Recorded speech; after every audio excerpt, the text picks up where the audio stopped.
you. Thank you very much.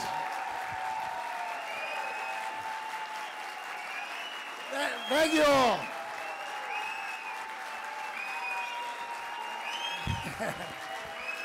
Thank you all. Well, thank you. Well, thank you.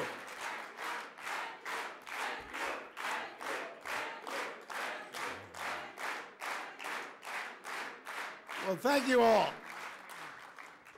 I never knew that getting a subpoena from your own government would be so much fun. You know, as we watched the tape before the speakers started, we'd seen that tape before. I'd seen it online, not nearly as vividly as the tape that was shown here. But it made me think about the whole short history I've had with all of you, with the PMI and MEK, with Madame Rajavi.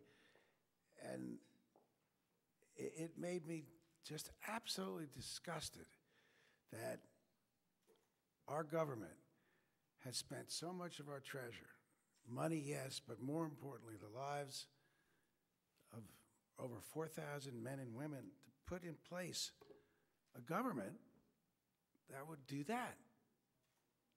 It's absolutely stunning. And I've always believed, and your leadership has heard me say this over and over again, that we have not done a good job. I mean, we've done a good job in moving the ball in some ways, but we have not done a good job in getting what this is all about in front of the American people. If the American people saw that tape, if that was on a show like 60 Minutes, there would be outrage sweeping this country that 4,000 of our sons and daughters died to install a government that would do that. I don't care who they did that to kill defenseless people using U.S. vehicles and U.S. weapons. Some of you have heard me say, the hardest thing I did as governor of Pennsylvania, and I never expected it when I took office, but the hardest thing I had to do was to contact parents, wives, fathers, mothers, sons and daughters of Pennsylvania Guardsmen who were killed in Iraq, over 45, and try to console them and make some sense out of why their son or daughter had died. And I always said, particularly at the beginning, I always said, look, we're trying our best to restore freedom to a wonderful land, a land whose culture gave this world so much and contributed so much to the early development of man and womankind. And those people are going to be better off. We're going to give them a government, a democratic government, and we're going to place their own fate in their own hands, and they can be free again. And that's why your son died.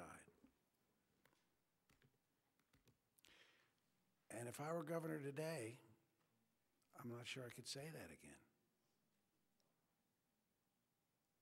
How in God's name did we let that happen? How in God's name did we pull our troops who were nearby during the 2009 and 2011 incidents, did we pull our troops out and not use those troops to say, hold it. We fought hard for freedom here, and we're not going to let any slaughter take place. I still would love to find out who issued the order to pull American troops back. I just can't understand. I can't understand anything about this. You know, I've always considered myself to be very smart. Now, not as smart as Professor Dershowitz or General Mukasey, but I've always considered myself to be very smart. For the life of me, I can't understand what we are doing here. I can't understand why we're so afraid to honor our commitment. General Mukasey and Professor Dershowitz told you, we made a commitment, maybe even a legally enforceable commitment to each and every resident of Ashraf. But it sure as heck was a morally enforceable commitment. When the United States government, through one of its generals, says, we're going to protect you, That should have the full faith and credit of the United States government behind it, and we should never have violated that. We should never have pulled our troops. We should never have agreed to have this process where we're vacating Ashraf in the beginning. What was the need to leave Ashraf? Nobody's ever explained to me why the Iraqi government was so insistent on that. Nobody's ever explained. The only explanation we ever got is, well, there might be intimidation in Ashraf, and the UN immigration process couldn't take place. Well, then set up a little venue half-mile down the road to do it and drive people to that if you're worried about intimidation. None of the problems we're facing today would have occurred had we stayed in Ashraf, and we should have put our foot down. We still have tremendous leverage in the Iraqi government, but we've been reluctant to use it. This is a jumble of contradictions. I mean, think of the contradictions here, and some of them Professor Dershowitz and General Mukasey have already pointed out, but think of the contradictions. First of all, the contradictions involving all of us. You know, all of us who are under investigation for having spoken before rallies like this and rallies in Europe and taken some compensation for it. On the one hand, we're being investigated by the Treasury Department of the United States of America. On the other hand, the State Department meets with us by telephone conference regularly, every couple of weeks, and asks us to persuade the leadership in Paris to do something. So the Treasury's investigating us for contact with the MEK. The State Department asks us to have contact with the MEK.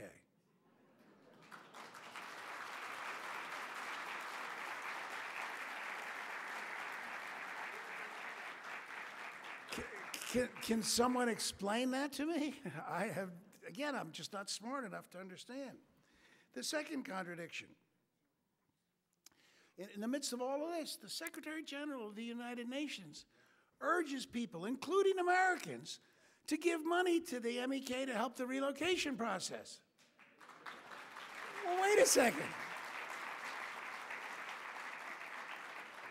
If every American citizen who heeds the Secretary General's call, are they going to be subject to investigation? I mean, it's like Alice in Wonderland and the Mad Hatter's in charge here. Next, Secretary Clinton, a person who I respect and admire deeply, said that we fully support the MOU, the U.S. fully supports the MOU that was executed between the United Nations and the government of Iraq in December. Well, we fully support it, but we have let the government of Iraq systematically violate tenet after tenet of the MOU, and the United States government has stood by and done nothing to enforce the MOU that we support. Why? Can anybody tell me why? We have leverage over the Maliki government. They need our supplies. They need our arms. Why are we afraid to stand up and say, no, you're not going to do that? You agreed to this MOU. You agreed to things that you're violating right now. To say that the people of Ashraf can't take their personal property with them, their cars, all of the things that are in the MOU. We were originally promised, what, 80 acres, and now we're down to less than 2 acres? Where has the U.S. government been? We fully support the MOU, but not really. Next contradiction. We always heard, don't get upset if the conditions in Liberty are not as good as the conditions in Ashraf, because Ashraf was a somewhat permanent residence. Liberty is going to be a transitory camp, temporary transitory camp. People are going to go in and out, so you can't expect the same conditions. It's not a refugee camp, it's a transitory camp. Well, the UNHCR process is moving along at the pace of 1 real interview a day. If you extrapolate that, it will take 8 to 9 years for all 3,400 residents to be relocated to other countries. 8 to 9 years. Doesn't the U.S. have the power to go to the UNHCR and say, 6 a day? If we did 6 a day, everyone's gone in 18 months, and maybe that could be considered to be a transitory camp. But if we're not going to do that, then let's build a refugee camp with the standards that a refugee camp should have, and let's let the residents of Camp Liberty have freedom of movement to leave the camp at will like any refugee camp. Either or, right?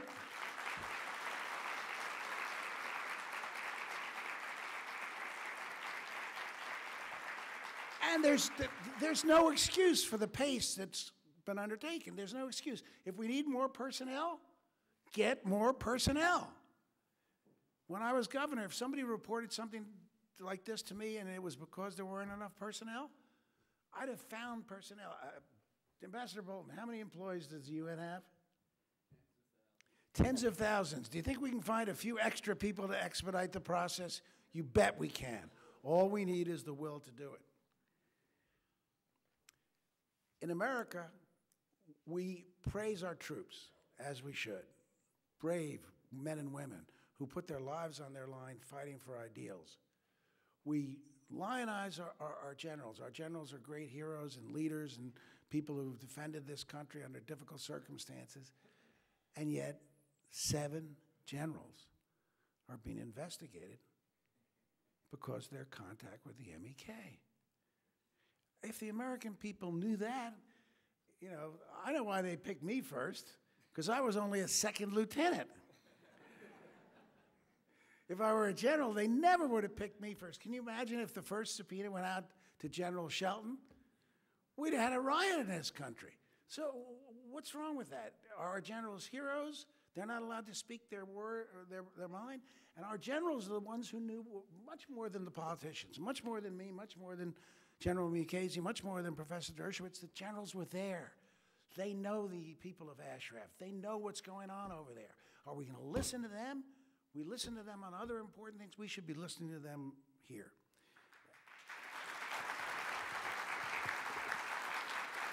And then